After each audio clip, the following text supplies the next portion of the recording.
I'm in a new club, by the way. I'm in a new club, and I don't know if you're first-timers like I am. I'm in the I just dropped my cell phone in my own piss club. Have you done that? Yeah, good times. I'm on the phone. I forget that I'm using shoulder technique. Urinals were taken, so I went in to use the regular John, and as I'm standing there mid-conversation, I was like, are you serious? And it just started to toboggan right down my powerful chest. And I was like, I was trying to get it. And then it hit my big fat cock, and once something hits that, lost cause.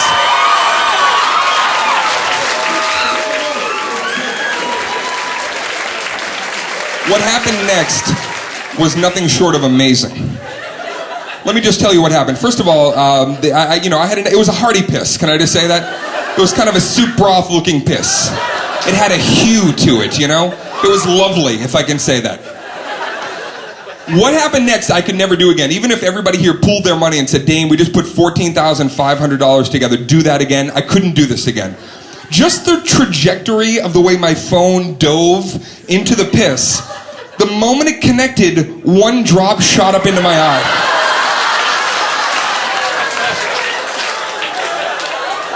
Hit me dead center in the retina, at which point I said, oh, piss in my eye. Not good. I had to tell myself this was not a good situation. Piss in my eye. I don't care for this. The crazy thing was hot and cold at the same time, too, which I didn't...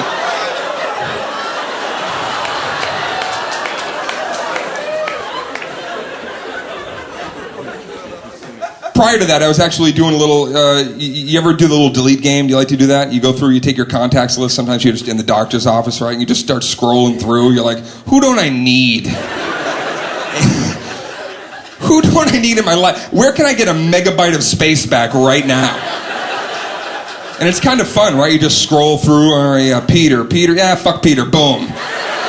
And you really hit that delete button like you're deleting Peter from existence. Peter is sitting halfway around the world eating a steak, and the second you hit that button, he just turns to vapor. The fourth falls, ding, ding, ding, ding, ding. The person sitting across from him is like, Peter! Peter's gone. Poof.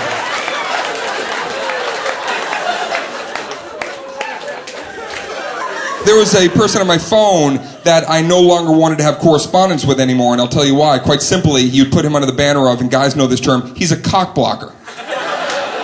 He's a cock blocker, but this gentleman was a DEFCON 3 level cock blocker.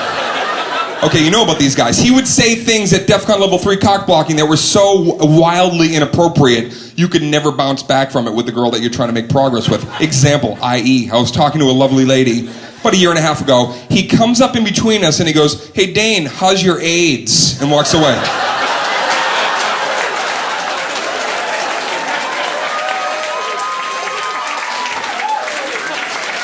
Game over, okay?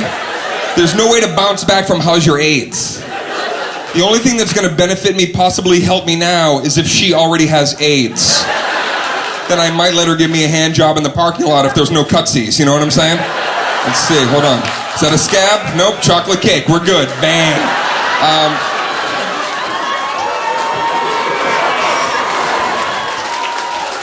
Guys that prevent other guys from getting laid are called cock blockers. But here's the situation. I know plenty of women that prevent other women from getting laid, but they don't have a cool, interesting stigma nickname like guys do, so I've taken it upon myself to come up with one. And if you think it's apropos, feel free to use it in any given situation. Girls that prevent other girls from getting laid, twat swatters.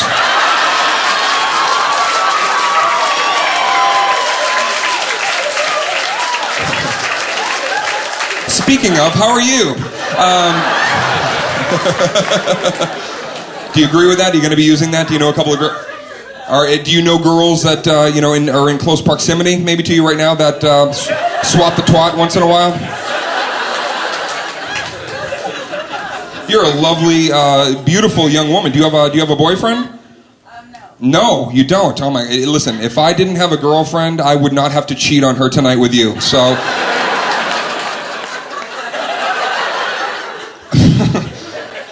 as I was sifting through, playing the delete game on the other side of things, really amazing. I want to share with you guys. A couple of years ago, my mom died of cancer, okay? And my mom, if you know anything about my mom, she was the coolest, okay? She was just a great sense of humor and just a wonderful mom. You couldn't ask for somebody better. Very encouraging, real, champion of mine and just supportive nonstop. So after she passed on, I would go to play the delete game once in a while, and then I would hit the M's, and there she was right there, MOM. And guess what I couldn't do? I couldn't delete it. No, I couldn't. So I kept it for the last couple of years, kept it in there, and from time to time I'd scroll through and just stare at it.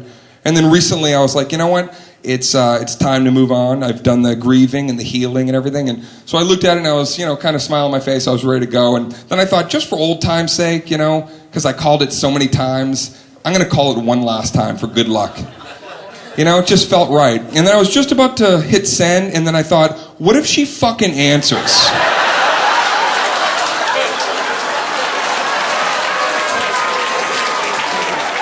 This is done. I guess who's in Cabo. What the fuck, Ma? You said you died of cancer. Is Dad dead? Yes, your dad did die of cancer, actually. I'm kidding. He's right here. George, say hi. Ha ha ha ha. That's a twofer. Yeah, my mom and my dad. I know this is tough stuff, but my mom passed away, and then my dad, within 9 months, both my parents passed away of cancer. My dad, old school guy. He was tough as nails. Like, he built the old school. You know what I mean? He had like the blueprints in his fucking basement.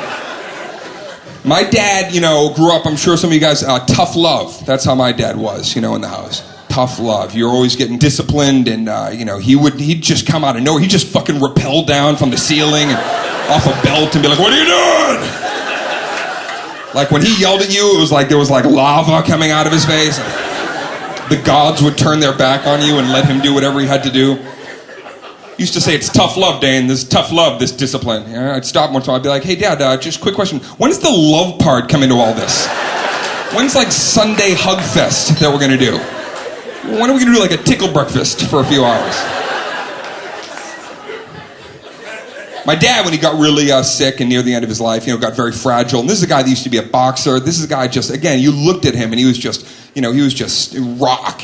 And I helped him out. I was with him in the last few weeks of his life. And I remember one day he was just laying in the bed and, he'd gone to the bathroom and he didn't want nurses to help him. So I'm his only son. So I'm like, "Dad, I'm cool about it. I'll help you." So I remember one day I had to, pull down his drawers and I'm cleaning up my pop and I'm just wiping shit and, And it was at that point that I finally just got right up in his ear and I go, "I think I'm ready to fucking return that beating to you now." And he laughed and shit again, and so the whole circle of life thing, it was like, it's payback.